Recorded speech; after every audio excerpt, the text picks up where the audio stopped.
Declaration laddu వివాదం తర్వాత ఏ ముహూర్తాన జగన్ తిరుమల వెళుతున్నట్టు ప్రకటించారో అప్పుడే ఆంధ్ర రాజకీయం అంతా దీని చుట్టూ తిరగడం మొదలైంది. డిక్లరేషన్పై సంతకం పెడితేనే జగన్కు తిరుమల ఎంట్రీ అని కూటమి నేతలు, డిక్లరేషన్ అవసరం ఏమిటని వైసీపీ, ఇలా మాటల యుద్ధమే నడిచింది. ఫలితం జనంలో కూడా జగన్ పర్యటన హాట్ టాపిక్ అయింది. జగన్ పర్యటనలో ఏం జరుగుతోంది? డిక్లరేషన్ ఇస్తారా ఇవ్వరా? ఏడుకొండల సాక్షిగా ఏం జరగబోతోంది? ఇలా ఒకటి రెండు కాదు, జగన్ తిరుమల పర్యటనపై ఎన్నో ప్రశ్నలు, మరెన్నో వివాదాలు. సరిగ్గా అప్పుడే వైసీపీ నుంచి బిగ్ అప్డేట్ వచ్చింది. జగన్ తన పర్యటనను రద్దు చేసుకున్నారన్నదే ఆ ప్రకటన సారాంశం. అక్కడ మొదలైంది అసలైన రచ్చ. ఇంతకు శ్రీవారి లడ్డూ వివాదంలో బిగ్ ట్విస్ట్ ఏంటి? తిరుమలలోనే తేల్చుకుందామని సవాల్ చేసిన జగన్ ఎందుకు యూటర్న్ తీసుకున్నారు? కూటమి నేతలకు డిక్లరేషన్పై జగన్ విసిరిన సవాలేంటి? ఈ ఎన్డీడీబీ రిపోర్ట్, గుజరాత్ నుంచి వచ్చిన ఈ కాన్ఫిడెన్షియల్ రిపోర్టును తెలుగుదేశం పార్టీ ఆఫీస్ రిలీజ్ చేస్తుంది. అవును, 4 గోడల మధ్య నేను బైబిల్ చదువుతాను, తప్పేముంది? బయటికి పోతే హిందూ సాంప్రదాయాలను నేను అనుసరిస్తాను, గౌరవిస్తాను. నా మతం ఏమిటని అడుగుతా ఉన్నారు. నా మతం మానవత్వం. డిక్లరేషన్లో రాసుకుంటానేమో రాసుకుంటా. తిరుమల శ్రీవారి లడ్డూలు కల్తీ నెయ్యి వివాదం కరిగి కరిగి ఏపీ రాజకీయాలను సలసలం మరిగేలా చేస్తోంది. ఎప్పుడైతే జగన్ తిరుమల వెళుతున్నట్టు ప్రకటించారో ఆ క్షణమే రాజకీయ పాకం కాస్త ముదిరి పీక్స్ కు చేరింది. ఆలయంలో అపచారం జరిగిందని నెత్తినోరు బాదుకుంటున్న కూటమి నేతలు ఒక్కొక్కరుగా తెరపైకి వస్తూ డిక్లరేషన్ సబ్జెక్ట్ ని పొలిటికల్ స్క్రీన్ పైకి తెచ్చారు. జగన్ హిందువు కాదు కాబట్టి డిక్లరేషన్ పై సంతకం పెడితేనే తిరుమలకు ఎంట్రీ అని, అదర్వైజ్ అలిపిరి దగ్గరే ఆగిపోవాలని అగ్గి మీద గుగ్గిలమైపోయారు. ఇటు వైసీపీ నేతలు అస్సలు తగ్గలేదు. భగవంతుడికి భక్తుడికి మధ్య డిక్లరేషన్ అడ్డుగోడలు అవసరమా అధ్యక్ష అంటూ యాక్షన్ లోకి దిగిపోయారు. ఈ గ్యాప్ లోనే తిరుపతి వ్యాప్తంగా పోలీస్ యాక్ట్ 30 అమల్లోకి వచ్చేసింది. నిరసనలు, సభలు, ర్యాలీలు చేయాలంటే ముందస్తు అనుమతి తప్పనిసరి చేశారు. అలిపిరి దగ్గర కట్టుదిట్టమైన భద్రతను ఏర్పాటు చేశారు. ఈ పరిణామాల నేపథ్యంలో జగన్ డిక్లరేషన్ ఇస్తారా ఇవ్వరా? వెంకన్న పాదాల చెంత ఏం జరగబోతోంది అన్నది సస్పెన్స్ గా మారింది. సరిగా అప్పుడే వైసీపీ నుంచి అధికారికంగా అనుకోని, ఎవరు ఊహించని సంచలన ప్రకటన ఒకటి వచ్చింది. ఆ ప్రకటన సారాంశం తమ అధినేత తిరుమల పర్యటన రద్దయిందని, అందుకు కారణము కూటమి సర్కారీ అని, తమ అధినేతను చివరికి శ్రీవారిని కూడా దర్శించుకోకుండా చేస్తున్నారు అని. రద్దయింది జగన్ పర్యటన మాత్రమే, లడ్డూ వివాదం మాత్రం ఇంచి కూడా తగ్గలేదు సరికదా. అసలు రచ్చ ఆఫ్టర్ రద్దు ప్రకటన తర్వాతే మొదలైంది. ఎందుకంటే ఈసారి ఎక్స్ సీఎం జగన్ యాక్షన్ లోకి దిగిపోయారు. ప్రెస్ మీట్ పెట్టి మరీ లడ్డూలో నెయ్యి కల్తీపై క్రిస్టల్ క్లియర్ పిక్చర్ చూపించే ప్రయత్నం చేశారు. జూలై 6న నెయ్యి టెస్టు ఫెయిల్ కావడం దగ్గర నుంచి సెప్టెంబర్ 18న సీఎం చంద్రబాబు ఆరోపణల వరకు జరిగింది ఇదే అంటూ రిపోర్టులతో సహా జనం ముందు ఉంచే ప్రయత్నం చేశారు. జూలై 6న 2, జూలై 12న మరో 2 ట్యాంకర్లలో నెయ్యి టెస్టులో ఫెయిల్ అయిందని చెప్పారు. అలా టెస్టులో ఫెయిల్ అయితే వెనక్కి పంపిస్తారని, డౌట్ ఉంటే CFTRAకి కూడా పంపిస్తారని చెప్పారు. ఇక్కడ మాత్రం ఆ శాంపిల్స్ ను గుజరాత్ కు పంపించారని, ఇది ఫస్ట్ టైం జరిగిందంటూ లెక్కంతా గుజరాత్ లోనే తప్పిందన్న అనుమానాన్ని వ్యక్తం చేశారు. గుజరాత్ నుంచి వచ్చిన ఎన్డీడీబీ రిపోర్ట్, పోనీ ఆ రిపోర్ట్ అన్నా కానీ ఖచ్చితత్వం ఉందా? ఆ రిపోర్ట్ అయినా ఖచ్చితమైన రిపోర్టా అని అంటే ఒకసారి గమనిస్తే ఆ రిపోర్ట్లో వాళ్ళే డిస్క్లైమర్లు రాసినారు. ది ఎస్ వాల్యూ ఉండాల్సిన స్టాండర్డ్ వాల్యూ కన్నా ఉన్న స్టాండర్డ్ వాల్యూ ఆ శాంపుల్స్లో డీవియేషన్స్ ఉన్నాయి. కానీ హౌఎవర్ ఈ సర్కమ్స్టాన్సెస్లో ఒక false positive result can also be obtained. అంటే ఇలాంటి సర్కమ్స్టాన్సెస్లో ఒక false positive result can also be obtained అని డిస్క్లైమర్ కూడా ఇచ్చారు. ఈ రిపోర్ట్ ఎన్డీడీబీ ఇచ్చిన రిపోర్ట్ ఇది చాలా క్లియర్గా 4 శాంపుల్స్ పంపించినప్పుడు 4 ట్రక్స్ నుంచి, ట్యాంకర్స్ నుంచి చాలా స్పష్టంగా వాళ్ళు రిపోర్ట్ ఇచ్చారు. ఆ రిపోర్ట్ని బయట పెట్టకపోతే రేపు బయట వస్తే మేము హైడ్ చేసినట్టు కాదా, తప్పు చేసినట్టు కాదా? నెయ్యి టెస్టులో ఫెయిల్ అయితే వెనక్కి పంపించాలి, అనుమానం ఉంటే CFTRAకి పంపించాలి. మధ్యలో ఈ గుజరాత్ ఎందుకు వచ్చింది? ఎన్డీడీబీ రిపోర్టులో అసలు విషయాలను వదిలేసి కొసరు విషయాలను ఎందుకు హైలైట్ చేశారు? అన్నింటికి మించి టీటీడీ చేతిలో ఉండాల్సిన ఎన్డీడీబీ రిపోర్టును టీడీపీ ఆఫీసులో విడుదల చేయడం ఏంటి?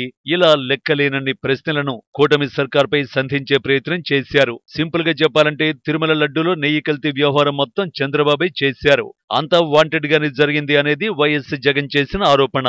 తన తిరుమల పర్యటన రద్దుపైన అదే రేంజ్ లో ఆరోపణలు చేశారు. నెయ్యి కల్తీ ఎపిసోడ్ లో గుజరాత్ ఎందుకు ఇన్వాల్వ్ అయిందన్న ప్రశ్నకు కాస్త పొలిటికల్ టచ్ ఇస్తూ తన తిరుమల పర్యటనపై పెద్ద కుట్ర జరిగిందని అనుమానాన్ని వ్యక్తం చేశారు. దేవుడి దగ్గరికి దర్శనం చేసుకునేదానికి వెళ్తాము అని అంటే కూడా అడ్డుకునేందుకు ప్రయత్నం చేస్తూ అడుగులు వేస్తూ ఉన్న పరిస్థితులు బహుశా ఎప్పుడూ కూడా జరిగి ఉండదు. దేశంలో కూడా ఎప్పుడూ బహుశా జరిగి ఉండదు. రాక్షస రాజ్యం అనేది ఇదే. చుట్టుపక్కల రాష్ట్రాల నుంచి కూడా బీజేపీ వాళ్ళని తప్పిస్తున్నారు. మరి బీజేపీ పై వాళ్ళకు తెలుసో తెలీదో నాకైతే తెలియదు, కానీ చుట్టుపక్కల వాళ్ళ దగ్గర నుంచి కూడా బీజేపీ వాళ్ళని కూడా అక్కడికి రప్పిస్తున్నారు. మీరు వెళ్ళాలనుకున్నప్పుడు వెళ్ళండి, వెళ్ళినప్పుడు అక్కడ సాంప్రదాయాలు గౌరవించండి, రూల్స్ను పాటించండి, మీరు వెళ్ళి రండి. ఇక్కడ కూర్చొని కావాలని మళ్ళీ నెపం వేరే వాళ్ళ మీద వేయడానికి ఇష్టం లేదు. పోవడానికి అక్కడికి పోతే సంతకం పెట్టాలి. సంతకం పెట్టేది ఇష్టం లేదు.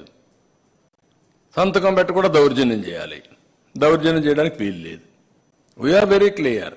ప్రార్థనా మందిరాల్లో కానీ లేకపోతే వేరే మతాల్లో చర్చల్లో కానీ మసీదుల్లో కానీ ఎక్కడైనా సరే వాళ్లే పనిచేయాలి. వాళ్ళ సాంప్రదాయాలు మనం గౌరవించాలి. No second thoughts.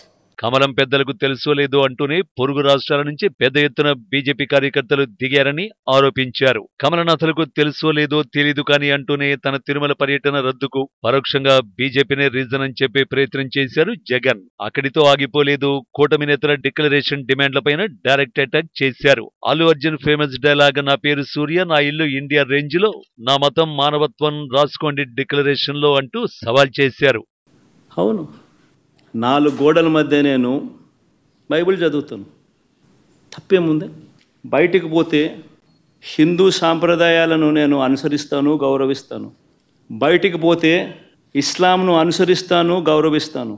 బయటికి పోతే సిక్కిజంను అనుసరిస్తాను, సిక్కిజంను నేను గౌరవిస్తాను. నా మతం ఏమిటని అడుగుతా ఉన్నారు. నా మతం మానవత్వం. డిక్లరేషన్లో రాసుకుంటానేమో రాసుకుంటా. నువ్వు బైబిల్ చదువుకున్నప్పుడు నువ్వు యాక్సెప్ట్ చేస్తున్నావు. యాక్సెప్ట్ చేసినప్పుడు తప్పు లేదు దాంట్లో. ఎందుకు ఇంట్లో రూమ్ అయినంత వరకు బయట కూడా చదువుకోవచ్చు. నేను హిందూని, వెంకటేశ్వర స్వామి దగ్గరికి పోతాను, నేను ఓపెన్గానే పూజలు చేస్తాను. అదే మరి చర్చికి పోతాను, వాళ్ళ నియమాలని నిబంధనల్ని పాటిస్తాను.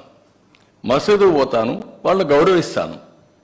మత సామరస్యాన్ని కాపాడుతాం, సొంత మతాన్ని ఆచరిస్తాం. There is nothing wrong in it.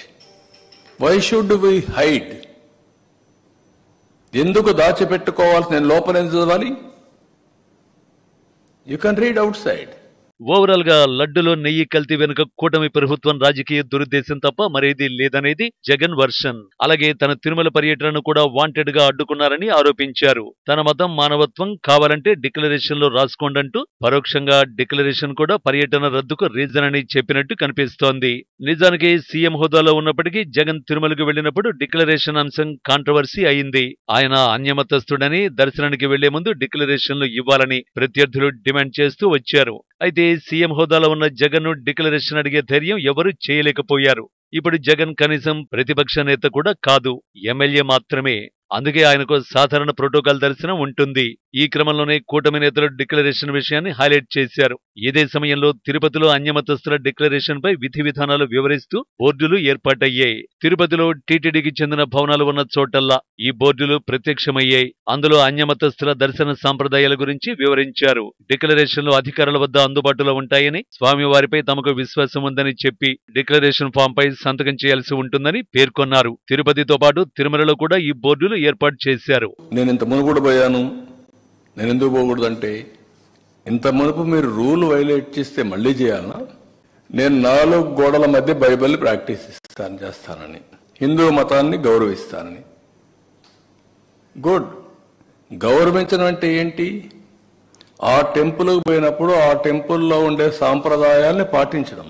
తిరుమలలో దర్శనం కోసం జగన్ వెళ్తే డిక్లరేషన్ ఇవ్వాల్సి ఉంటుంది. ఇవ్వకపోతే దర్శనానికి వెళ్లనివ్వరు. డిక్లరేషన్ ఇస్తే క్రిస్టియన్ గా అంగీకరించినట్లు అవుతుంది.